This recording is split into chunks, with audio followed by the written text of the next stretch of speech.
आमचे प्रतिनिधी सुरेश जाधव बीडमधून आपल्या सोबत आहेत। सुरेश, जे काही जे आरोपी आहेत, अटकेत आहेत, ज्यांनी जबाब दिलाय, त्यातनं काय काय गोष्टी समोर आल्यात?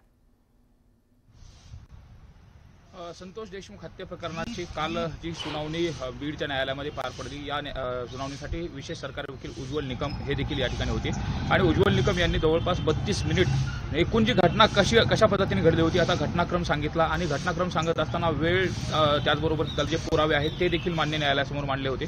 त्यामध्ये महत्त्वाचं म्हणजे 7 तारखेला वाल्मिक कराड यांना सुदर्शन घुले यांनी फोन केला होता आणि जो घडलेला प्रकार आहे तो सांगितला होता। त्याचबरोबर वाल्मिक कराड यांनी फोनवरून सुदर्शन घुलेला सांगितलं होतं की खंडणीसाठी जो कोणी आडवा येईल त्याला आडवं करा, अशा पद्धतीचा जो युक्तिवाद आहे तो काल मांडलेला होता। आणि त्यामध्ये जे आरोपी आहेत यामध्ये सुदर्शन घुले, त्याचबरोबर प्रतीक घुले आणि महेश केदार या सगळ्यांनी देखील जो जबाब दिलेला आहे तो गोपनीय जबाब आहे। मान्य न्यायालयाच्या समोर काल तो जबाब लिफाफ्यामध्ये आलेला होता, तो फोडण्यात आला आणि आरोपीचे वकील आहेत त्यांना देखील देण्यात आलेला आहे। त्यामुळे हा जो जबाब आहे, या आरोपींनी दिलेला जो जबाब आहे, जे सर्व अटक असलेले जे 7ही आरोपी आहेत त्या 7ही आरोपींचे वेगवेगळे जबाब आहेत आणि आता या वेगवेगळ्या जबाबांमधून जी धक्कादायक माहिती समोर होती ती देखील पाहणं महत्त्वाचं आहे।